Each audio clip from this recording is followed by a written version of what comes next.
হরে কৃষ্ণ। শ্রীকৃষ্ণ চৈতন্য প্রভু নিত্যানন্দ শ্রী অদ্বৈত গদাধর শ্রীবাসাদি গৌর ভক্তবৃন্দ, আমরা কৃষ্ণ কর্ণামৃতম পড়ছিলাম। এর আগের দিন আমরা 1 এবং 2 নম্বর শ্লোকটা পড়েছি। কৃষ্ণ কর্ণামৃতম, যে শ্লোকগুলো পড়লে পরে এই কৃষ্ণ কর্ণামৃতম, এই বইটার নাম কৃষ্ণ কর্ণামৃতম, কারণ এই গ্রন্থ পাঠ করলে ভগবানের শ্রীকৃষ্ণের কানে অমৃতের মতো লাগে, কৃষ্ণের কর্ণে অমৃতর মতো লাগে। তাহলে এমন একটা গ্রন্থ যেটা বিল্বমঙ্গল ঠাকুর এই গ্রন্থটা রচনা করেছেন। যদিও তিনি রচনা করেননি, তিনি তো শ্লোকগুলো তিনি মুখে উচ্চারণ করতেন, তার শিষ্যরা সেটা লিখে নিতেন। তিনি তো পুরো অন্ধ হয়েছিলেন। তো এই বিল্বমঙ্গল ঠাকুর মহাপ্রভু আসার প্রায় 100 বছর আগে তিনি দক্ষিণ ভারতে তিনি এসেছিলেন। কৃষ্ণা কাবেরী নদীর তীরে তার বাস ছিল। তো মহাপ্রভু যখন দক্ষিণ ভারতে বেড়াতে গিয়েছিলেন তখন তিনি এই কৃষ্ণ কর্ণামৃত গ্রন্থটা আর ব্রহ্মসংহিতা নিয়ে আসলেন। তো পিতা যখন বাইরে কোথাও বেড়াতে যায় তো ছেলেপিলের জন্য জামা কাপড় মিষ্টি কিছু না কিছু নিয়ে আসে। তো মহাপ্রভু আমাদের পিতা দক্ষিণ ভারতে গিয়েছিলেন, তিনি আমাদের জন্য এই কৃষ্ণ কর্ণামৃত আর ব্রহ্মসংহিতা তিনি নিয়ে এসে দিলেন। এবং এই কৃষ্ণ কর্ণামৃত মহাপ্রভুর খুব প্রিয় গ্রন্থ ছিল এবং তিনি এই গ্রন্থটা কৃষ্ণ কর্ণামৃত স্বরূপ দামোদর এবং রায় রামানন্দের সাথে বসে তারা এই মহাপ্রভু তাদের কাছ থেকে এই কৃষ্ণ কর্ণামৃত শ্রবণ করতেন, রায় রামানন্দ স্বরূপ দামোদর এদের সাথে বসে। কারণ এই গ্রন্থটা সাধারণ লোকের কাছে এটা মানে খুবই কঠিন বিষয়। হরে কৃষ্ণ। তো আমরা জানি বিল্বমঙ্গল ঠাকুর তিনি ব্রাহ্মণের সন্তান ছিলেন। চিন্তামণি নাম করে একজন দেহ ব্যবসায়ী, দেহ বিক্রেতা বলতে পারেন, খুবই সুন্দরী সে ছিল। তার গানের গলা অপূর্ব ছিল এবং পুরুষদেরকে সে আকৃষ্ট করত এবং তাদেরকে সে এই সমস্ত গান শুনে ভুলিয়ে রাখত। তো একদিন ওই বিল্বমঙ্গল ঠাকুর সেই চিন্তামণির প্রেমে পড়ে গিয়েছিল এবং একদিনও না গিয়ে থাকতে পারতেন না চিন্তামণির কাছে। তো সেই বিল্বমঙ্গল ঠাকুর তার পিতার শ্রাদ্ধের দিনও তিনি ছুটছেন সেই চিন্তামণির কাছে দেখা করতে। আর কৃষ্ণা নদী সে সময় জলে ঝড় বৃষ্টির রাত, জলে ফুলে উঠেছে, একটাও নদীতে নৌকা নেই। তো এত উতলা হয়ে উঠেছে বিল্বমঙ্গল ঠাকুর সেই চিন্তামণির কাছে যাওয়ার জন্য নদীর ধারে সে খুঁজছে কোথায় কীভাবে যাওয়া যায়। হঠাৎ একটা ভেলা মতো ভেসে আসছিল, সেই ভেলাটার উপর ঝাঁপিয়ে পড়ে ভেলা ধরে পার হলো নদীটা। পার হয়ে যখন এপারে আসলো, এসে সেই চিন্তামণির বাড়ির বাইরে বিরাট বড় উঁচু প্রাচীর। সেই ঝড় বৃষ্টির রাতে চিন্তামণি বলে চিৎকার করলেন বিল্বমঙ্গল ঠাকুর, কিন্তু চিন্তামণি তো শুনতে পেলেন না সেই ঝড় বৃষ্টির রাতে। তখন বিল্বমঙ্গল ঠাকুর দেখছেন যে সেই প্রাচীরের উপর থেকে একটা দড়ি মতো ঝুলছে, সেই দড়িটাকে ধরে পার হয়ে ভিতরে ঢুকলেন। ঢুকার পরে যখন ধপাস করে উনি পড়েছেন, তখন অজ্ঞান হয়ে গেছেন। তখন চিন্তামণির লোকজন ছুটে এসে দেখছেন যে একটা ওই বিল্বমঙ্গল ঠাকুর পড়ে আছেন। তাকে তখন ধরে নিয়ে যাচ্ছেন, নিয়ে দেখছেন গায়ে দিয়ে দুর্গন্ধ বেরোচ্ছে। তাকে স্নান টান করিয়ে সাবান দিয়ে পরিষ্কার করে যখন তাকে সুস্থ করা হলো, তখন জিজ্ঞাসা করা হলো, আপনি কি করে এই ঝড় বৃষ্টির রাতে এখানে আসলেন? বললো, আমি একটা ভেলা পার করে এসেছি। আমি ভাবলাম আপনি বোধহয় ভেলাটা পাঠিয়েছেন। তো চলো দেখি, আমি তো কোনো ভেলা পাঠাইনি, কী ভেলায় এসছো দেখি। দেখছেন এটা সব পচা সব, সেই সব ধরে সেই নদী পার হয়েছে সেজন্য গায়ে দুর্গন্ধ হয়ে গেছে। তারপর বললো যে তুমি ভিতরে প্রবেশ করলে কি করে? বললো, কেন, একটা প্রাচীরের উপরে একটা দড়ি আপনি ফেলে রেখেছেন, সেই দড়ি ধরে পার হয়েছে। যে দেখলো সে দড়ি নয়, একটা সাপ, অজগর সাপ সেই প্রাচীরে ঝুলছিল, সেই সাপ ধরে পার হয়েছে। তখন চিন্তামণি খুব দুঃখ হলো যে আমি এই সমস্ত পুরুষদেরকে আমি আমার গানের গলা দিয়ে তাদেরকে মোহিত করে আমার কাছে টেনে নিয়ে আসছি, আর এই দেখো এই বিল্বমঙ্গল ঠাকুর একজন ব্রাহ্মণের সন্তান, সে কিভাবে আমার প্রতি এমন আকৃষ্ট হয়েছে। পিতার শ্রাদ্ধ সেই দিনও সে ঘর ছেড়ে বেরিয়ে পড়েছে। ঝড় বৃষ্টির রাতে একটা মৃত সাপকে সে ধরে পার হয়েছে এইরকম একটা বড় নদী। সাপকে দড়ি মনে করে সেই সাপ ধরে পার হয়েছে। এই যদি ভগবানের প্রতি আকৃষ্ট হতো তাহলে এ কোথায় চলে যেত? আজকে আমি একটা বাজে মেয়ে আর আমার প্রতি আকৃষ্ট হয়েছে, তো আমার জীবনটাকে ধিক, আমি আর কোনোদিন এরকম কাজ আর করব না। আজ থেকে আমি আমার জীবনকে ভগবানের পায়ে সমর্পণ করলাম। চিন্তামণি তখন সেই রাত্রিবেলায় সেই বিল্বমঙ্গল ঠাকুরকে ভগবানের কৃষ্ণ কথার গান শোনাতেন। বিল্বমঙ্গল ঠাকুর সেই চিন্তামণিকেই তার প্রথম গুরুদেব মনে করলেন মনে করে চিন্তামণি সে বললেন যে আমি বৃন্দাবনে যাব। যে বৃন্দাবনে যাচ্ছেন তার আগে তিনি সোমগিরি বলে একজন গুরুদেব আছে, তার কাছে দীক্ষা নিলেন এবং দীক্ষা নেওয়ার পরে এই সোমগিরি চিন্তামণিকে, এই বিল্বমঙ্গল ঠাকুরকে আশীর্বাদ করলেন। তার নাম হলো লীলা সুখ। আমরা সুখদেব গোস্বামী নাম জানি, তো এই বিল্বমঙ্গল ঠাকুরের মানে চোখের সামনে কৃষ্ণের লীলাগুলো প্রকাশিত হয়ে উঠত, সেই জন্য ওনার নাম লীলা সুখ।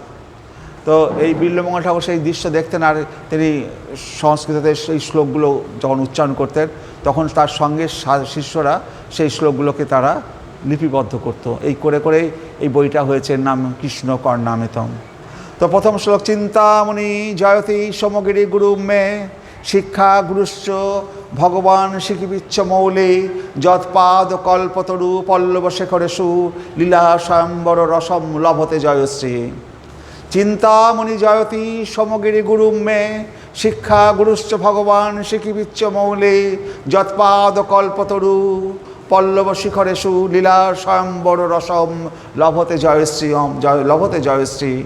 সর্ব অভীষ্টপূরক আমার দীক্ষাগুরু শ্রী সোমগিরির জয় হোক, এবং যার পাদ কল্পতরুর পল্লব শেখরে অর্থাৎ পাদনখাগ্রে জয়শ্রী রাধা লীলাবশত স্বয়ম্বর সুখ লাভ করেন, সেই আমার শিক্ষাগুরু শিখিবিচ্ছ মৌলি। শিখিবিচ্ছ মৌলিকে স্বয়ং শ্রীকৃষ্ণ, ব্রজেন্দ্র নন্দন শ্রীকৃষ্ণের জয় হোক। তাহলে প্রথমে তিনি চিন্তামণি, তার সেই দেহ বিক্রেতা সেই চিন্তামণি, তাকে গুরু বলে মনে হবে, তার নাম তাকে তাই জয় করলেন চিন্তামণি। আর একটা চিন্তামণি শব্দ মানে যা উচ্চারণ করলে সব কিছু অভীষ্ট পূরণ হয়, চিন্তা করার সাথে সাথে চিন্তামণি। এবং তিনি তার গুরুদেব সোমগিরিকে স্মরণ করছেন, চিন্তামণি জয়তি সমগিরি গুরুমে শিক্ষা গুরুশ্চ ভগবান শিখিবিচ্ছ মৌলি। সেই শিখিবিচ্ছ মৌলি মানে যার শিখায় মাথায় সেই ময়ূরপুচ্ছ থাকে, সেই শিখিবিচ্ছ মৌলি। যৎ পাদ কল্পতরু পল্লব শেখরেশু লীলা স্বয়ম্বর রসম লভতে জয়শ্রী। যার পাদ কল্পতরু পল্লব শেখরেশু, তার পায়ের পদ নখাগ্রে লীলা স্বয়ম্বর সেই শোভাশ্রী তার বরমালা অর্পণ করেছিলেন।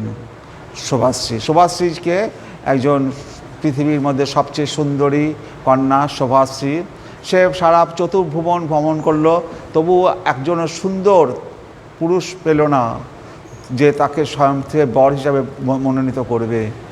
শেষ পর্যন্ত সে বৃন্দাবনে যখন আসলো এই ভৌম পৃথিবীতে, তখন মনে করলো সারা পৃথিবী 14 ভুবন ঘুরেছি, কোথাও তো পাইনি, এই বৃন্দাবনটাই বা বাদ যায় কেন, দেখি একটু বৃন্দাবনে। সেই সময় স্বয়ং শ্রীকৃষ্ণ, ব্রজেন্দ্রনন্দন শ্রীকৃষ্ণ, যশোদা দুলাল সেই আমাদের কালিন্দী নদীর তীরে বটবৃক্ষ তলে যখন দাঁড়িয়ে বংশী বাদন করছেন, তার রূপ দেখে এই শোভাশ্রীর সমস্ত গর্ব সব ভেঙে চুরমার হয়ে গেল।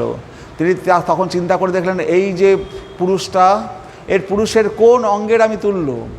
তিনি দেখছেন তার প্রতিটি অঙ্গ এত দিব্য শোভায় শোভিত, তার কোনো অঙ্গের কাছে, প্রতিটি অঙ্গের কাছে আমি অনেক তুচ্ছ, আমি কিসের শোভায় আমার গর্ব। তখন সেই কৃষ্ণের নখাগ্রের অগ্রভাগে নিজের বড়মালাটা দিয়ে তাকে বর হিসাবে পতি হিসাবে গ্রহণ করলেন। তাই বলছে যে লীলা স্বয়ম্বর রসম লভতে জয়শ্রী।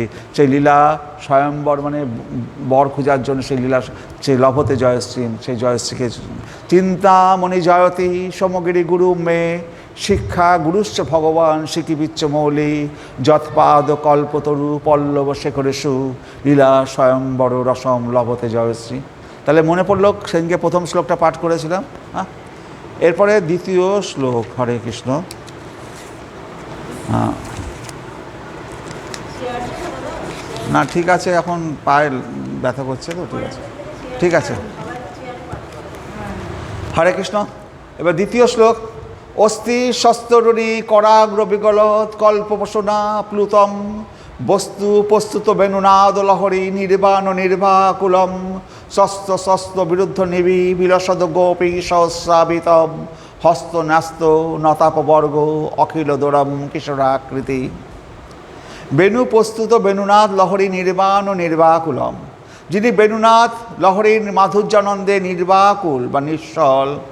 অস্থি শস্ত্রণী করাগ্র বেগলত কল্পপোষণা প্লুতম, স্বর্গীয় তরুণীগণের করাগ্রভাগ থেকে বিগলিত কল্পতরুর পুষ্পসমূহ দ্বারা আপ্লুত স্বস্ত স্বস্ত নিরুদ্ধ নেবি বিলসদ গোপী সহস্রাবিত স্থলিত নিবিশিষ্ট সহস্র গোপীগণ কর্তৃক পরিবেষ্টিত হস্ত ন্যস্ত নতাপ বর্গ, যার হস্তে প্রণত জনের অপবর্গ ন্যস্ত অখিলাদরম কিশোরাকৃতি, যিনি অখিল জনের প্রতি উদার এমন এক কিশোরাকৃতি বস্তু শ্রী বৃন্দাবনে নিত্য বিরাজমান আছেন। সেই অখিলাদরম সেই নিত্য বস্তু সেই শ্রীকৃষ্ণকে আমি আমার প্রণাম করি। তো এখানে এই প্রস্তুত বেণুনাদ লহরী নির্বাকুলম, সেই রাসলীলার সময় ভগবান শ্রীকৃষ্ণ এখন বেণুনাদ করছেন। সমস্ত গোপীরা যে যেখানে ঘরে ছিল তারা তাদের ঘর সংসার ছেড়ে যখন ভগবানের কাছে এসে পৌঁছেছেন, ভগবানের বেণুনাদ শুনে ভগবানের কাছে সেই রাসলীলায় পৌঁছেছেন, তখন মাধুর্যানন্দে নির্বাকুল নিশ্চল সেই ভগবান তখন তিনি খুব খুশি হয়েছেন সেই গোপীদের দেখে। আর তার বাঁশরীর শব্দে, তার মুরলীর শব্দে ত্রিভুবন মানে পাতাল, স্বর্গ মর্ত্য পাতাল, ত্রিভুবনের সমস্ত জায়গায় সেই বেণুনাদে সবাই সেই আকুল হয়ে গেছে। সেখানে সে সমস্ত রমণীদের কোমরের নিবিবন্ধন খুলে যায়। স্বর্গের যে সমস্ত তরুণীগণ অপ্সরাগণ তারা ফুল তুলছিল, সেই ফুল তোলার সময় সেই বেণুলহরী মুরলীর ধ্বনি যখন শুনেছে, সেই মুরলীর ধ্বনি শুনে সেই ফুলগুলোকে ভগবানকে নিবেদন করবে বলে যখন ভগবানের দিকে দৃষ্টি নিক্ষেপ করেছে স্বর্গের উর্বশীরা, স্বর্গের তরুণীরা, তখন তাকে দেখে তারা এমন অবশ হয়ে গেছে, তারা ভগবানের পায়ে ফুলটা দেবে কি করে, হাতের আঙুলের ফাঁক দিয়ে ফুলগুলো গলে গলে পড়ে যাচ্ছে। তো ভগবান স্বয়ং শ্রীকৃষ্ণ দ্বিভুজ মুরলীর শ্যামসুন্দর শ্রীকৃষ্ণ এরকম পরা ফুল তো দেবতারা গ্রহণ করেন না, কিন্তু আমাদের শ্রীকৃষ্ণ সেই করাগ্র বিগলিত সেই ফুলগুলো তিনি মানে খুব সম্মানের সাথে সেই ফুলগুলো গ্রহণ করছেন। কারণ স্বর্গের দেবতারা বা দেবীরা তারা ভগবানের কাছে আসতে পারে না, কারণ তারা ঐশ্বর্য মদে পুষ্ট, মাধুর্য ভাবের শ্রীকৃষ্ণকে পাওয়া তাদের পক্ষে সম্ভব নয়। তাই তারা ভগবান শ্রীকৃষ্ণের মুরলীর ধ্বনি শুনেই তারা অবশ হয়ে গেছে, ভগবানের পায়ে ফুল দেওয়ার যোগ্যতা তাদের নেই। কিন্তু করাগ্র বিগলিত হাতের আঙুলের ফাঁক দিয়ে ফুলগুলো ঝরে পড়ছে, ভগবান সেই ফুলগুলো গ্রহণ করছেন। তার ভগবানের যে হস্ত, সেই হাতের দ্বারা কি হয়, আমাদের সমস্ত পাপ দূরীভূত হয়। স্থলিত নিবিশিষ্ট সহস্র গোপীগোত্রেই পরিবেষ্টিত হস্তন্যস্ত নতাপ বর্গ, যার হস্ত প্রণত জনের অপবর্গ ন্যস্ত, যার হাত যদি তার এরকম তোলেন সমস্ত মানুষের পাপ দূরীভূত হয়ে যায়। অখিলাদরম কিশোরাকৃতি, যিনি অখিল জনের প্রতি উদার, তিনি অখিল ব্রহ্মাণ্ডের সবার প্রতি তিনি উদার, এবং এমনই এক কিশোরাকৃতি বস্তু যিনি কোথায় আছেন, এই বৃন্দাবনে তিনি অবস্থান করছেন। সেই কিশোরাকৃতি বস্তু সেই শ্রীকৃষ্ণের শরণাগত হই আমরা। আজকে এবার আমরা 3 নম্বর শ্লোকটা পাঠ করতে যাচ্ছি। হরে কৃষ্ণ। এই কৃষ্ণ 3 নম্বর শ্লোকটা আরও কঠিন। হরে কৃষ্ণ। চাতুর্যৈক নিদানসীম চপলা পাঙ্গচ্ছটা মন্থরম লাবণ্যামৃত বেচি ললিত দিশাম লক্ষ্মী কটাক্ষ জিতাম কালিন্দী পুলিনাঙ্গন প্রণয়ীনাম কামাবতার অঙ্কুরম বালম নীল মমি বয়ম মধুরম সারাজ্যম আরাধম। তা আপনাদের তো এই 2টো শ্লোক শোনালাম, এরকম এই শ্লোকগুলো শুনছেন তো, এই শ্লোকগুলো আমি পরে লিখে দেবো, শ্লোকগুলো সব সংগ্রহ করে নেবেন। এই শ্লোকগুলো যখন পরপর টানা 30-40টা শ্লোক পরপর পড়বেন, আর তখন আর মানের দরকার হবে না, মানে তো শুনতে শুনতে যখন মনে মুখস্থ হয়ে যাবে, তখন এই শ্লোকগুলো শুধু পড়বেন। এই শ্লোকগুলো কারা পাঠ করে? বৃন্দাবনে সেই মহান মহান ঋষিরা, মুনি ঋষিরা, প্রেমানন্দর নাম শুনেছেন, এরকম সব ঋষিরা তারা এই কৃষ্ণ কর্ণামৃত শ্লোক 50টা 100টা শ্লোক তারা পরপর পড়ে যাচ্ছে। হ্যাঁ, তারা মুখস্থ, তাদের একেবারে পরপর পড়ে যাবে, এবং তারা এটা বিরাট সাধনা। তো এইরকম শ্লোকগুলো আপনারা এখনই পড়তে পারবেন না, শুনতে শুনতে শুনতে শুনতে তারপর লিখে দিয়ে দেবো, সেগুলো আপনারা বাড়িতে পড়তে পড়তে মুখস্থ হয়ে যাবে। আর এই যে মানেটা করে দিচ্ছি, মানেটা করে দিলে কী হবে, তখন শ্লোক মুখস্থ করতে সুবিধা হবে। খুব কঠিন শ্লোকগুলো, এগুলো তো আমাদের জন্য নয়, এগুলো সব সাধু মহাত্মা, অনেক উচ্চ স্তরের সাধু মহাত্মাদের পাঠের। আপনারা সুযোগ পাচ্ছেন এগুলো পাওয়ার, পড়ার, তো এই সুযোগ কেউ হাতছাড়া করে না, সবাই তো পায়ও না, শ্রবণই করেনি।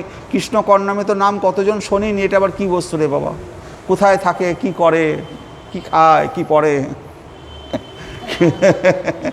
হরে কৃষ্ণ। তো তৃতীয় শ্লোকে কি বলছে? চাতুর্জৈক নিদানসীম চপলা পাঙ্গচ্ছটা মন্তরম লাবণ্যামৃত বিচি ললিত দিশম লক্ষ্মী কটাক্ষ জিতাম কালিন্দী পুলিনাঙ্গন পুনৈনৈম কামাবতার অঙ্কুরম বালম নীলমমি বয়ম মধুরুম সারাজ্যম আরাধুম। বলছে চাতুর্জৈক নিদানসীম। চাতুর্জৈক একটা শব্দ, শব্দগুলোর যে কি বৃহৎ মানে। চাতুর্জৈক নিদানসীম, যার চাতুর্যের অসীম নিদান স্বরূপ।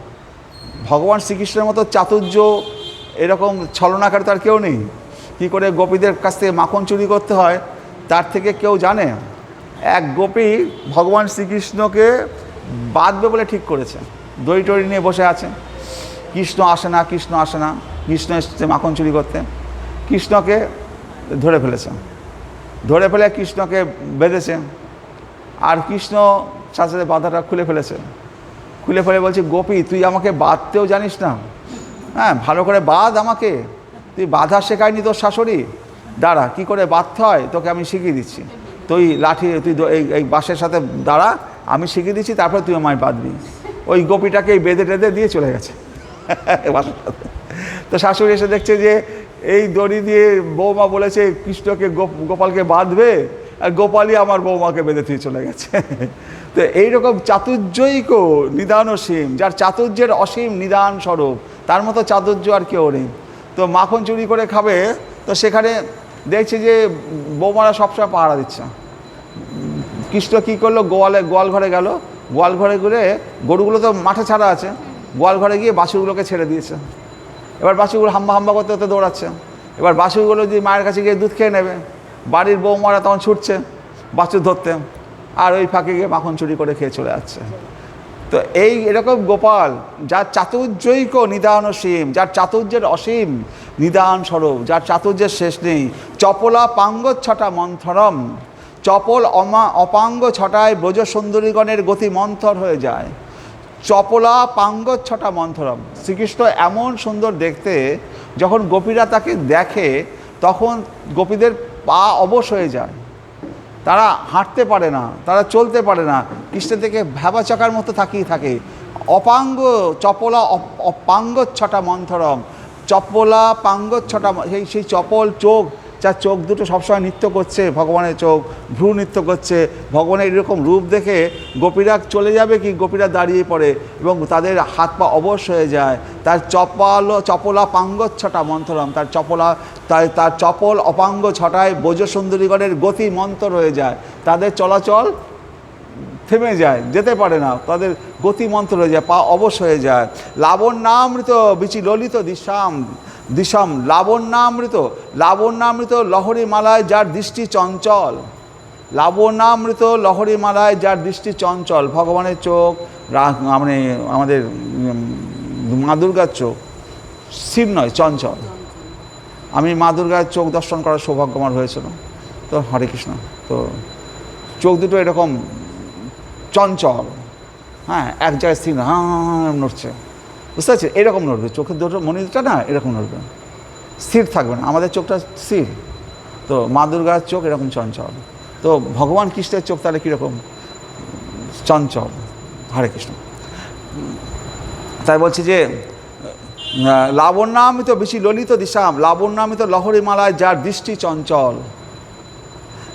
লাবণ্যামৃত লহরী মালায় যার দৃষ্টি চঞ্চল, মানে এক মুহূর্ত স্থির থাকে না। রাধারানীর চোখ তাই, দৃষ্টি চঞ্চল, সবসময় চারিদিকে সে দেখতে পাচ্ছে, দৃষ্টি চঞ্চল। লক্ষ্মী কটাক্ষ দিতম, শ্রী রাধারানীর কটাক্ষ দ্বারা যিনি আদৃত, শ্রী রাধারানীর কটাক্ষ দ্বারা যিনি আদৃত, রাধারানীর কটাক্ষ দ্বারা যিনি আদৃত। রাধারানী যখন কৃষ্ণের দিকে তাকায়, কৃষ্ণ তো চায় রাধারানী আমার দিকে তাকাক। তো রাধারানীর দৃষ্টি পাওয়ার জন্য কৃষ্ণ লালায়িত থাকে। তো রাধারানীর কটাক্ষ দ্বারা যিনি আদৃত, রাধারানীর চোখ দিয়ে ভগবান কৃষ্ণকে দর্শন করছে এবং তার মাধ্যমে ভগবানকে সে আদৃত, ভগবানের সেবা করছে, তার দর্শন করার মাধ্যমে ভগবানের আদৃত, মানে আদর করছে। তাই বলছে লক্ষ্মী কটাক্ষ দিতাম, শ্রী রাধারানীর কটাক্ষ দ্বারা যিনি আদৃত, কালিন্দী পুলিনাঙ্গন প্রণয়িনী। কালিন্দী তো ভগবানেরই এক স্ত্রী, কালিন্দী নদী। তো কালিন্দী পুলিনাঙ্গন প্রণয়িনাম, কালিন্দী পুলিন যার অতীব প্রিয় ক্রীড়াস্থান। ভগবান কোথায় ক্রীড়া করতে ভালোবাসে? ওই কালিন্দী নদীর সেই বালুতটে তিনি গোপীদের নিয়ে রাসলীলা করেছিলেন। সেই কালিন্দী নদীর ক্রীড়াতটে তিনি ক্রীড়া করতে বা গোপীদের সাথে, একটু ওকে ডেকে দিন, ক্রীড়া করতে তিনি ভালোবাসেন। হরে কৃষ্ণ। কালিন্দী পুলিনাঙ্গন প্রণয়নীম, কালিন্দী পুলিনাঙ্গন প্রণয়নীম। কালিন্দী নদীর তীরে তিনি রাসলীলা করেছে। সেই কালিন্দী নদীর তীর হচ্ছে ভগবানের খুব প্রিয় জায়গা। কামাবতার অঙ্কুরম, যার থেকে নিখিল কামাবতারের অঙ্কুর উদ্গত হয়। এই যে রাধা এবং কৃষ্ণের মধ্যে গোপীরা কী করে, সমস্ত গোপীরা 300 কোটি গোপীরা রাধা এবং কৃষ্ণকে সাজিয়ে তাদের দুজনকে একসাথে তাদের প্রেম করার জন্য তাদেরকে সাজিয়ে নিকুঞ্জে তাদের প্রবেশ করায়, যাতে রাধা এবং কৃষ্ণ দ্বারা পরস্পরের সাথে মিলিত হয়। তার দ্বারা কোটি কোটি গোপী, 300 কোটি গোপী তাদের রাধা এবং রাধারানী এবং কৃষ্ণের কাছ থেকে যতটা বেশি রাধারানী আনন্দিত হয়, তার থেকে শতগুণ বেশি আনন্দ পায় গোপীরা, 100 কোটি গুণ বেশি আনন্দ পায় গোপীরা। তো কৃষ্ণকে জড়িয়ে যে লতাটা রয়েছে, লতাটাকে দেখে বুঝে যাবে না লতাটার মধ্যে রস আছে কিনা, কতটা রস পাচ্ছে। কিন্তু লতার থেকে যে মুকুলিত যে ফুলগুলো, পাতাগুলো বেরিয়ে আসছে, মুকুলিত যে পাতাগুলো বেরিয়ে আসছে, যেগুলো খুব তাজা, যেন চকচক করছে, একটু বৃষ্টির জল পড়লে চকচক করছে, ওইগুলো হচ্ছে এই গোপীরা, এই গোপী সখীরা। তো রাধারানীর অঙ্গ থেকেই পুষ্ট হচ্ছে এই লতা পাতাগুলো, ওই মুকুলিত ইয়েগুলো। কিন্তু রাধারানী তো শুকনো ডাল মতো মনে হচ্ছে, কৃষ্ণকে জড়িয়ে আছে। কিন্তু তার থেকে যে পল্লবাদী যেগুলো ফুল পল্লবাদী যেগুলো প্রকাশিত হচ্ছে, সেই হচ্ছে গোপীরা। তারা বেশি আনন্দিত হচ্ছে না। রাধারানীকে দেখে বোঝা যাবে না তিনি কতটা আনন্দ পাচ্ছেন, কিন্তু এই পল্লবাদীর মধ্যে যে আনন্দ, সেটা আমরা দেখলে বুঝতে পারবো পল্লবাদীরা কীরকম সুখী হয়ে উঠেছে, জল পেয়ে কেমন মানে কীরকম খেলা করছে। তো রাধারানী যতটা কৃষ্ণের সাথে মিলিত আনন্দ পাচ্ছে, তার থেকে এই পল্লবাদীদের বেশি সুখ হয়। তো এই কৃষ্ণ এবং রাধারানীর মধ্যে মিলন যদি করাতে পারি, বা তাদের মধ্যে যে পাশাপাশি বসিয়ে আনন্দ করে তাদেরকে, ওদের তো কাম নেই, আমাদের মতো এরকম কাম ওদের নয়, ওদেরকে পাশাপাশি বসিয়ে ওদের যদি সেবা পুজো করতে পারি, সারা ব্রহ্মাণ্ডের যে কাম, পশু পাখি জীব যত কাম, সমস্ত কামের পুষ্টতা পায় এখান থেকে। সমস্ত জীবকুল তো কামে রয়েছে, তাদের তো জীবনে কিছু নেই, কিন্তু এই ভগবানের এই পুষ্টি থেকে তারা কিছুটা কামের সৌভাগ্য পায়। তো বৃন্দাবনে এই রাধা কৃষ্ণ এবং গোপীরা বৃন্দাবনে মাঠে মাঠে তো ঘুরে বেড়াতেন। কখনো কখনো সবসময় যে রাসলীলা করতে তা তো নয়, তারা দল বেঁধে, মানে হয়তো কৃষ্ণ এবং রাধারানী সহ প্রায় 100, 200, 500 গোপী একসাথে তারা বনের মধ্যে লীলা খেলা ঘুরে বেড়াচ্ছে। তাদের শরীর থেকে যে গায়ের কুমকুম বলতে আবির জাতীয় কুমকুম কখনো কখনো মাটিতে পড়ে থাকতো, পদরজে পড়ে থাকতো। আর বৃন্দাবনের দূরে গ্রামে আদিবাসীরা মহিলারা থাকতো, আদিবাসী মহিলা, তারা তো এই রাধাকৃষ্ণের মানে তাদের এই লীলায় তারা প্রবেশ করতে পারতো না। তারা যখন এই বৃন্দাবনের ওই যেখানে যেখানে ওরা রাধাকৃষ্ণরা মিলিত হয়েছে, ছোটাছুটি করেছে, তাদের গায়ের আবিরের অংশ ধুলোয় পড়ে আছে, ওই সমস্ত ওই আদিবাসী মহিলারা ওই ধুলি থেকে ওই যে বালি, ওই রঙিন কুমকুমগুলো তুলে তারা গায়ে মাখত। গায়ে মাখলে কি হতো, তাদের শরীরের সমস্ত কাম পূর্ণ হয়ে উঠত। তাদের যে সমস্ত কিছু যে মানে কি বলবো, জড় কামনা বাসনা, সেগুলোর সাথে তাদের থেকে দূর হয়ে যেত, এবং তারা আনন্দে অভিভূত হয়ে যেত। তারা ওই গ্রামের ওই সেই আদিবাসী মহিলারা যারা ভগবানের লীলায় প্রবেশ করতে পারে না, আমার এখন চোখ দিয়ে জল আসতে চাইছে যে আমরা যদি একটু ওই ধুলো একটু পেতাম, ওই কুমকুম, ওরা কত ভাগ্যবান, তাও ওই কুমকুম ধুলো তারা গায়ে তুলে তুলে গায়ে মাখার সৌভাগ্য পেয়েছে। আমরা কোথায় তাহলে? হ্যাঁ, তারা তো আদিবাসী, তারা মিলিত হতে পারতো না, তারা কি করতো, যেখানে যেখানে ওখানে রাধাকৃষ্ণ তারা গোপীরা লীলা করেছে, সেখানে ধুলোবালির মধ্যে একটু কুমকুম পাওয়া গেছে, তাই নিয়ে তারা নিজেদের গায়ে মেখে তাদের নিজেদের তিতাব জ্বালা থেকে তারা উদ্ধার পেত, তারা মুক্ত হয়ে যেত। হরে কৃষ্ণ। তাহলে কত ভগবানের লীলা চলছে। বালম নীল মম ময়ীম মম বাল নীল মমি বয়ম, যিনি মধুরিমার স্বরাজ্য, মধুরিম স্বরাজ্যম, সেই নীলবর্ণ কিশোরকে আমরা আরাধনা করি। তাহলে এই শ্লোকটার প্রত্যেকটি শব্দ চাতুর্যৈক নিদানসীম চপলা পাঙ্গচ্ছটা মন্থরম লাবণ্যামৃত বিচি ললিত দিশাম লক্ষ্মী কটাক্ষ দিতাম কালিন্দী পুলিনাঙ্গনপনয়নীম কামাবতারঙ্কুরম বালম নীলমমি বয়ম মধুরিম স্বরাজ্যম আরাধুম। ভয়ের কোনো কারণ নাই।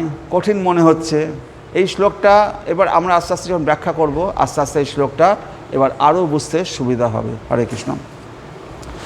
যার চাতুর্যের অসীম নিদানস্বরূপ চপল অঙ্গ ছটায় অপাঙ্গ ছটায় বজর সুন্দরীগণের গতি মন্থর হয়ে যায়, লাবণ্যামৃত লহরী মালায় যার দৃষ্টি চঞ্চল, শিরাধার কটাক্ষ দ্বারা যিনি আদৃত, কালিন্দী পুলিন যার অতীব প্রিয় ক্রিয়াস্থান, যার থেকে নিখিল কামাবতারের অঙ্কুর উদ্গত হয়, যিনি মধুরিমার স্বরাজ্য, সেই নীলবর্ণ কিশোরকে আমরা আরাধনা করি। তাহলে এই শ্লোকের মানে কি দাঁড়ালো? চাতুর্যৈক নিদানসীম চপলাপাঙ্গচ্ছটা মন্থরম লাবণ্যামৃত বিচি ললিত দিশাম লক্ষ্মী কটাক্ষ দিতাম কালিন্দী পুলিনাঙ্গনপনয়নীম কামাবতারঙ্কুরম বালম নীলমমি বয়ম মধুরিম স্বরাজ্যম আরাধুম। যার চাতুর্যের অসীম নিদান স্বরূপ চপল অপাঙ্গ ছটায় ব্রজ সুন্দরীগণের গতি মন্থর হয়ে যায়, লাবণ্যামৃত লহরী মালায় যার দৃষ্টি চঞ্চল, শ্রীরাধার কটাক্ষ দ্বারা যারা যিনি আদৃত হন, কালিন্দী পুলিন যার অতীব প্রিয় ক্রিয়াস্থান, যার থেকে নিখিল কামাবতারের অঙ্কুর উদ্গত হয়, যিনি মধুরিমার স্বরাজ্য, সেই নীলবর্ণ কিশোরকে আমরা আরাধনা করি।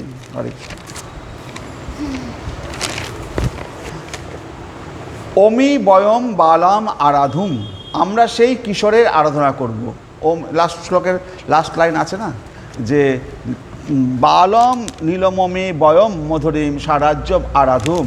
তাহলে অমি বয়ম বালাম আরাধুম, আমরা সেই কিশোরের আরাধনা করব। এখানে বাল শব্দের অর্থ কিশোর। পূর্ব শ্লোকে বস্তু নির্দেশে কিশোরাকৃতি রূপেই তিনি নিরূপিত হয়েছেন। এই যে কিশোরাকৃতি রূপ, ভগবান শ্রীকৃষ্ণের কিশোরাকৃতি রূপ, এই যে পবন দশা বাল্য অবস্থা পবন, এই কিশোর রূপটা যেখানে ভগবানের বয়স কখনোই 14 বছর 3 মাসের বেশি নয়, 14 থেকে 16-র মধ্যে তার বয়স থাকবে। এই কিশোরাকৃতি রূপ হচ্ছে ভগবান শ্রীকৃষ্ণের।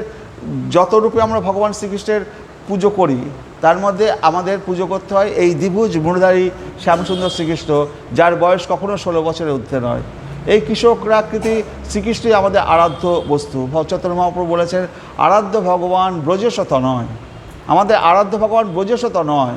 মথুরার শ্রীকৃষ্ণ, ক্ষত্রিয় শ্রীকৃষ্ণ, সে আমাদের আরাধ্য নয়। দ্বারকার শ্রীকৃষ্ণ, রাজা শ্রীকৃষ্ণ, দ্বারকাধীশ, সে আমাদের আরাধ্য নয়। আমাদের আরাধ্য হচ্ছে ব্রজেশত নয়, ব্রজেন্দ্র নন্দন শ্রীকৃষ্ণ, যশোদা দোলা নন্দ সুত শ্রীকৃষ্ণ, গোপীজন বল্লভ রাধারমণ শ্রীকৃষ্ণ, গিরি গোবর্ধনধারী শ্রীকৃষ্ণ, দ্বিভুজ মুরলীধারী শ্যামসুন্দর শ্রীকৃষ্ণ হচ্ছে আমাদের আরাধ্য দেবতা। আর সেই আরাধ্য দেবতা কোন বয়সের? সেই বাল্য কৈশোর বয়সের শ্রীকৃষ্ণ। বাৎসল্য আবেশে কইল কৌমার সফল, পৌগণ্ড সফল কইল লইয়া সখা বল, রাধিকাদি লইয়া কইল রাসাদি বিলাস, বাঞ্ছাবরী আশ্বা দিল রাসের নির্যাস, কৈশোর বয়স কাম জগৎ সকল, রাসাদি লীলায় তিনি করিল সফল। এই যে পৌগণ্ড, কৌমার আর এই কৈশোর বয়স, এর মধ্যে কৈশোর বয়স লীলা সবচেয়ে গুরুত্বপূর্ণ, আমাদের কাছে সবচেয়ে বেশি আরাধ্য। বাৎসল্য আবেশে কইল কৌমার সফল, বাৎসল্য বয়সে তার কৌমার কালটা সে পার করলো মায়ের সাথে নানা রকম খেলাধুলা করে। পৌগণ্ড সফল কইল লইয়া সখাগণ লইয়া মাঠে মাঠে ধেনু চড়ালো পৌগণ্ড বয়সে। রাধিকাদি লইয়া কইল রাসাদি বিলাস, বাঞ্ছাবরী আশ্বা দিল রসের নির্যাস, কৈশোর বয়স কাম জগৎ সকল রাসাদি লীলায় তিনি করিল সফল। তাহলে এই কৈশোর বয়সের শ্রীকৃষ্ণ আমাদের সবচেয়ে বেশি আরাধ্য কৃষ্ণ। কিশোর, এই কিশোর দেব শ্রীকৃষ্ণ রাধার কটাক্ষ দৃষ্টিতে সমাদৃত। এই কিশোর শ্রীকৃষ্ণ রাধার কটাক্ষ দৃষ্টিতে সমাদৃত। রাধার কটাক্ষ, রাধা যে আড়াল করে তাকাচ্ছে, রাধা সরাসরি কৃষ্ণের দিকে তাকায় না, রাধা এরকম আড়াল করে তাকায়। হ্যাঁ, কারণ কি পরে আমরা আসতে পারবো, জানতে পারবো। এই যে রাধার কটাক্ষ দৃষ্টিতে তিনি পূজিত হচ্ছেন, কটাক্ষ দৃষ্টিতে আদৃত, সেই কিশোর দেব শ্রীকৃষ্ণ রাধার কটাক্ষ দৃষ্টিতে সমাদৃত। লক্ষ্মী কটাক্ষা দিতাম শ্রীরাধা পরম অনুরাগবতী হয়েও পরম লজ্জাশীল ও বাম্য ভাবাপন্না। লক্ষ্মী কটাক্ষা দিতাম শ্রীরাধা পরম অনুরাগবতী হয়েও পরম লজ্জাশীলা ও বামা ভাবাপন্না। শ্রীকৃষ্ণ সবসময় যখন রাধা এবং কৃষ্ণ পাশাপাশি দাঁড়িয়ে আছে, রাধার এই চোখ দুটো কৃষ্ণের পায়ের বুড়ো আঙুলের দিকে থাকবে, নখের দিকে। রাধারানী ওই নখের দিকে তাকিয়ে থাকবে আর চোখে কৃষ্ণের মুখের দিকে তাকাবে কখনো কখনো। তাহলে রাধারানীর মধ্যে লজ্জাশীলতা রয়েছে, মুখের দিকে তাকাবে না, রাধারানী কৃষ্ণের আঙুলের সেই নখের দিকে তাকিয়ে থাকবে, আর কখনো কখনো চোখটা আর চোখে তিনি ভগবানকে দর্শন করবেন। এই কিশোর দেব শ্রীকৃষ্ণ শ্রীরাধার কটাক্ষ দৃষ্টিতে সমাদৃত। লক্ষ্মী কটাক্ষা জিতাম শ্রীরাধার পরম অনুরাগবতী হয়েও পরম লজ্জাশীল ও বামা ভাবাপন্ন। শ্রীকৃষ্ণ দর্শনে নিমিত্ত তার প্রবল উৎকণ্ঠা, অথচ লজ্জা ও বাম্য ভাব হেতু তার দিকে তাকাতে পারেন না। তাহলে শ্রীকৃষ্ণ দর্শনে নিমিত্ত তার প্রবল উৎকণ্ঠা, শ্রীকৃষ্ণকে দর্শন করতে তার যে প্রবল উৎকণ্ঠা, যে দর্শন করতে চান না তা নয়, অথচ লজ্জা ও বাম্য ভাব হেতু তার দিকে তাকাতে পারেন না। তিনি শ্রীকৃষ্ণের সম্মুখে অধমুখে অবস্থান করেন। অধমুখে মানে নিচে মাটির দিকে তার পায়ের বুড়ো আঙুলে তাকিয়ে থাকেন। তিনি শ্রীকৃষ্ণের সম্মুখে অধমুখে অবস্থান করেন, কিন্তু মনে বড় স্বাদ হয় একবার শ্রীকৃষ্ণের বদনখানি দর্শন করেন, কিন্তু তা তিনি পারেন না, কারণ লজ্জা সম্ভ্রম ও বাম্যভাব তার এই সাধে। এই অবস্থায় তিনি অধমুখী হয়ে কটাক্ষ ভঙ্গিতে প্রাণবল্লভ শ্রীকৃষ্ণকে দর্শন করেন। কটাক্ষ ভঙ্গিতে, মাথার নিচের দিকে আছে এরকমভাবে ভঙ্গি, কটাক্ষ ভঙ্গিতে তিনি শ্রীকৃষ্ণকে দর্শন করেন। এইরূপ কটাক্ষ দৃষ্টি অতি মনোহর নবকিশোর শ্যামসুন্দর এই কটাক্ষ ভঙ্গিতে সমাদৃত। সাক্ষাৎ শৃঙ্গার শ্রীকৃষ্ণের সেবার সর্বোত্তম উপচার এই কটাক্ষ ভঙ্গি। তাহলে 300 কোটি গোপী রয়েছে, কিন্তু ভগবানের এই কটাক্ষ দৃষ্টি, রাধার এই কটাক্ষ দৃষ্টি হচ্ছে ভগবান বেশি খুশি হয়, ভগবান বেশি সমাদৃত হয়। 300 কোটি যা পারে না, 300 কোটি গোপী যা পারে না। ভাব হেলা প্রভৃতি সিঙ্গার রজভাবে পরম রসময় শ্রীরাধার সেই দৃষ্টি। ভাব হেলা প্রভৃতি সিঙ্গার রজভাবে পরম রসময় শ্রীরাধার সেই দৃষ্টি। এই ভাবযুক্ত দেখি রাধস্য নয়ন সঙ্গম হইতে সুখ পায় কোটিগুণ। স্বয়ং ভগবান শ্রীকৃষ্ণের মূলাশক্তি, স্বয়ং ভগবান শ্রীকৃষ্ণের মূলাশক্তি শ্রীরাধা আদ্যা প্রকৃতি নিত্যা নির্গুণা লক্ষ্মী দুর্গাদি সকল তার অংশ। এই দুর্গা লক্ষ্মী সব কিছুই রাধারীর অংশ। দেবী কৃষ্ণময়ী প্রক্তা রাধিকা পরদেবতা সর্বলক্ষ্মীময়ী সর্বশক্তি সর্বকান্তি সন্ময়িনী পরা। এই দুটো লাইন মানে রাধারানীর মানে স্তব করার দুটো মানে খুব বিখ্যাত লাইন মুখস্থ করার। দেবী কৃষ্ণময়ী প্রক্তা রাধিকা পরদেবতা সর্বলক্ষ্মীময়ী সর্বকান্তি সন্ময়িনী পরা। দেবী কৃষ্ণময়ী প্রক্তা রাধিকা পরদেবতা সর্বলক্ষ্মীময়ী সর্বকান্তি সন্ময়িনী পরা। প্রেমে যিনি কৃষ্ণময়ী, ঐশ্বর্যে যিনি সর্বলক্ষ্মীময়ী, রসে যিনি সর্বকান্তি বিমোহন, শ্রীকৃষ্ণের মোহনে যিনি সন্মোহিনী, সেই সর্বপূজ্য পরাশক্তি শ্রী রাধাই লক্ষ্মী। রাধাসহ ক্রিয়ারস বৃদ্ধির কারণ, শ্রীরাধা মাধুরী আস্বাদনের জন্যই রাস, আর সব গোপীগণ রসোপকরণ, কৃষ্ণের বল্লভা রাধা কৃষ্ণ প্রাণধন। তাহলে রাধাসহ ক্রীড়ারস বৃদ্ধির কারণ, শ্রীরাধা মাধুরী আস্বাদনের জন্যই রাস, আর সব গোপীগণ উপকরণ, রাসের উপকরণ হচ্ছে গোপীরা। কৃষ্ণের বল্লভা রাধা কৃষ্ণ প্রাণধন। গোদাবরী তটে শ্রী মহাপ্রভুর নিকট শ্রী রামানন্দ রায় শ্রী রাধা প্রেমের বৈশিষ্ট্য প্রতিপাদন করছেন। গোদাবরী তটে রামানন্দ রায়ের সাথে যখন চৈতন্য মহাপ্রভু আলোচনা হচ্ছে, তখন চৈতন্য মহাপ্রভু বললেন যে রামানন্দ রায় বলেন যে সমস্ত গোপীরা হচ্ছে শ্রীকৃষ্ণ সবচেয়ে বেশি প্রিয়। তো মা যশোদা স্তনদুগ্ধ পান করিয়েছে কৃষ্ণকে, এক অঙ্গ দিয়ে সেবা করেছে, কিন্তু গোপীরা সর্ব অঙ্গ দিয়ে সেবা করেছে। পায়ে তারা আলতা মাখছে, আর মাথায় ফুলে চুলে গুছিয়ে পায়ের আঙুল থেকে মাথার চুল পর্যন্ত গোপীরা নিজেকে সাজায় যাতে গোবিন্দ খুশি পাবে। গোবিন্দ ওই গোপীদের দেখবে আর গোবিন্দ খুশি পাবে, গোবিন্দ সুখ হবে। গোবিন্দ সুখের জন্য তারা পুরো অঙ্গকে গোবিন্দ সুখের জন্য তারা সাজায়, নিজেদের সুখের জন্য সাজায় না। তাহলে তারা সর্ব অঙ্গ দিয়ে কৃষ্ণের সেবা করে।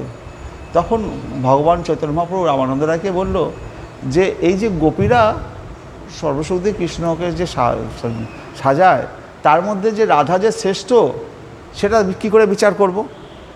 তখন রামানন্দ প্রভু কহে, আগে কহ শুনিতে পাই সুখে, অপূর্ব অমৃত নদী বহে তোমার মুখে। চুরি করি রাধাকে নিল গোপীগণের ডরে, অন্যাপেক্ষা হইলে প্রেমের গাঢ়তা নাশ করে। রাধা লাগি গোপীরে যদি সাক্ষাৎ করে ত্যাগ, তবে জানি রাধায় কৃষ্ণের গাঢ় অনুরাগ। শতকোটি গোপী সঙ্গে রাস বিলাস, তার মধ্যে এক মূর্তি রহে রাধা পাশ। সাধারণ প্রেম দেখি সর্বোচ্চ সমতা, রাধার কুটিল প্রেমে হইল বামতা। ক্রোধ করি রাস ছাড়ি গেলা মান করি, তারে না দেখিয়া ব্যাকুল হইল শ্রীহরি। শতকোটি গোপীতে নহে কাম নির্বাপন, ইহাতেই অনুমানী শ্রী রাধার গুণ। বলছে প্রভু কহে, আগে কহ শুনিতে পাই সুখ। তুমি হে রামানন্দ রায়, তুমি আগে বলো, তোমার কথা শুনতে আমার খুব ভালো লাগছে। অপূর্ব অমৃত নদী বহে তোমার মুখে, তোমার মুখ দিয়ে অপূর্ব অমৃত নদী বয়ে বেড়াচ্ছে।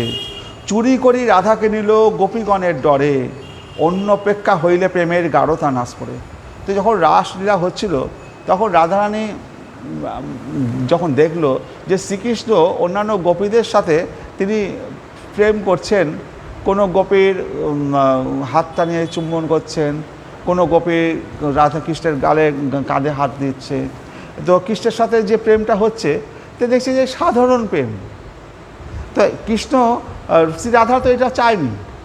তো শ্রীরাধার মান হয়েছিল যে এটা তো আমি কৃষ্ণের কাছ থেকে এটা আশা করি না।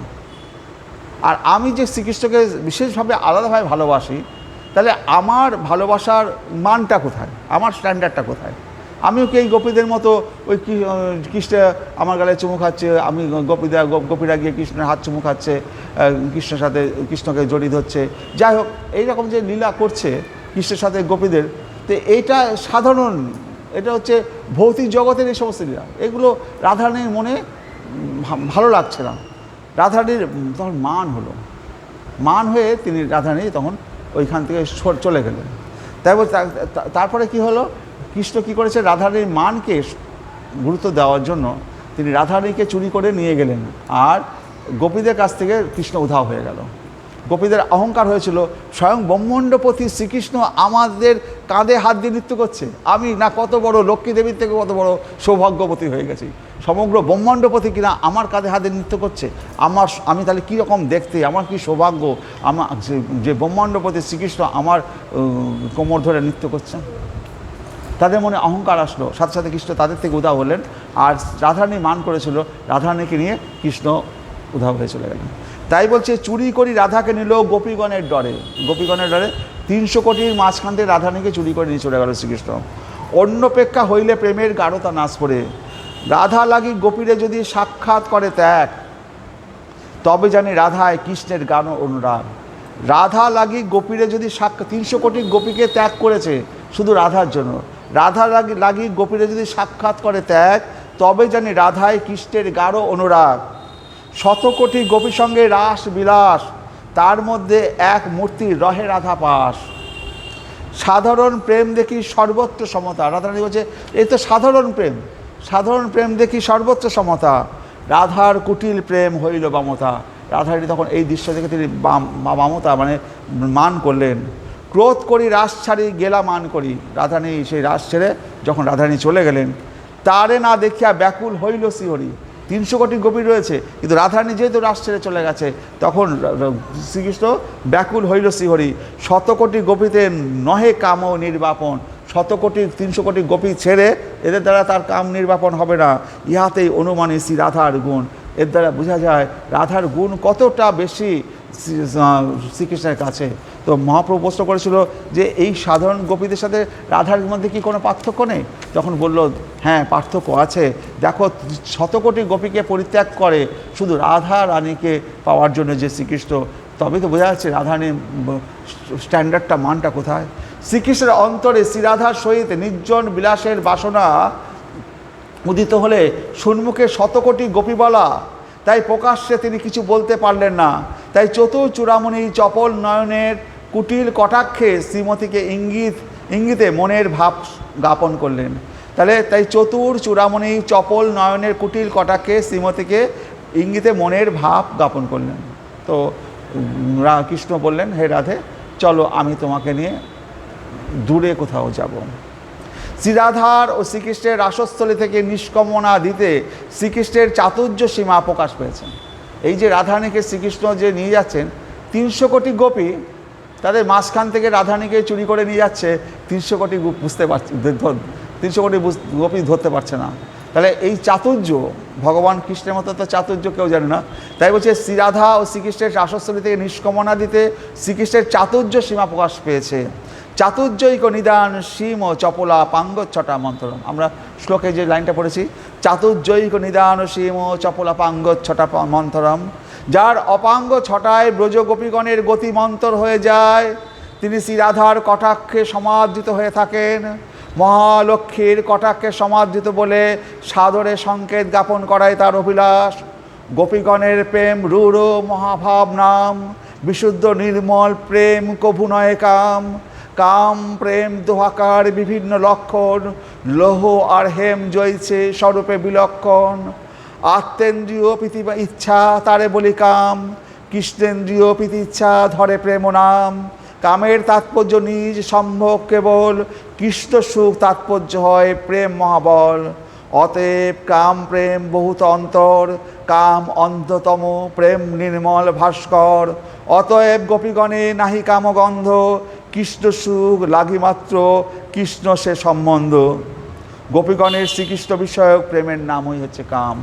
তাহলে এই গোপীদের আত্মসুখ বলে কিছু ছিল না, তারা কৃষ্ণকে কি করে সুখ দেবে সেটাই তাদের মূল লক্ষ্য। তাই গোপীগণের প্রেম রূঢ় মহাভাব নাম, গোপীগণের প্রেম এই রূঢ় মহাভাব নাম, যার বিশুদ্ধ নির্মল প্রেম কভু নয় কাম। এটা বিশুদ্ধ নির্মল প্রেম, এর মধ্যে কাম বলে কিছু নেই। কাম প্রেম দোহাকার বিভিন্ন লক্ষণ, লোহ আর হেম জয়ছে স্বরূপে বিলক্ষণ। লোহা আর হেম মানে সোনা, সোনা আর লোহার মধ্যে যেমন পার্থক্য, সেই কাম আর প্রেমের মধ্যে সেরকম পার্থক্য। লোহ আর হেম জয়ছে স্বরূপের বিলক্ষণ। আত্মেন্দ্রিয় প্রীতি ইচ্ছা তারে বলে কাম। যদি আমি নিজের জন্য কিছু করি সেটা হচ্ছে কাম, নিজের সুখ ভোগ করবো, নিজে খাবো, নিজে পড়বো, নিজের জন্য যদি কিছু করা হয় সেটা হচ্ছে কাম। যদি ভগবানের জন্য যদি কিছু করা হয় সেটা হচ্ছে প্রেম। তাই আত্মেন্দ্রিয় প্রীতি ইচ্ছা তারে বলে কাম। যদি নিজের আত্মার জন্য যদি আমি কিছু করি, প্রীতি ইচ্ছা করি, নিজের আত্মাকে সুখ দেবো, তাহলে সেটা হবে কাম। কৃষ্ণেন্দ্র প্রীতি ইচ্ছা ধরে প্রেম নাম। আমি কৃষ্ণকে প্রেম দেবো, কৃষ্ণের প্রতি ভালোবাসা দেব। আমি সাজছি কৃষ্ণ আমাকে দেখে আনন্দ পাবে বলে, কৃষ্ণের জন্য আমার এই সাজা, কৃষ্ণের জন্য আমার এই শাড়ি পরা, এই কানের চুল দুল পরা, মাথায় খোপা বাঁধা, পায়ে আলতা পরা, এগুলো কৃষ্ণ আমাকে দেখে খুশি পাবেন। কৃষ্ণের জন্য কৃষ্ণেন্দ্রীয় প্রীতি ইচ্ছা ধরে প্রেম নাম। কামের তাৎপর্য নিজ সম্ভব কেবল, কৃষ্ণ সুখ তাৎপর্য হয় প্রেম মহাবল। কৃষ্ণকে সুখ দেওয়া হয় প্রেম মহাবল। অতএব কাম প্রেম বহুত অন্তর। এই কাম এবং প্রেম এর মধ্যে অনেক বড় অন্তর আছে। কাম অন্ধতম, কাম অন্ধকার সম অন্ধতম। প্রেম নির্মল ভাস্কর, প্রেম সূর্যের মতো ভাস্কর। অতএব গোপীগণে নাহি কামগন্ধ। তাহলে এই গোপীগণের কোনো কামগন্ধ নেই। কৃষ্ণ সুখ লাগি মাত্র কৃষ্ণের সে সম্বন্ধ।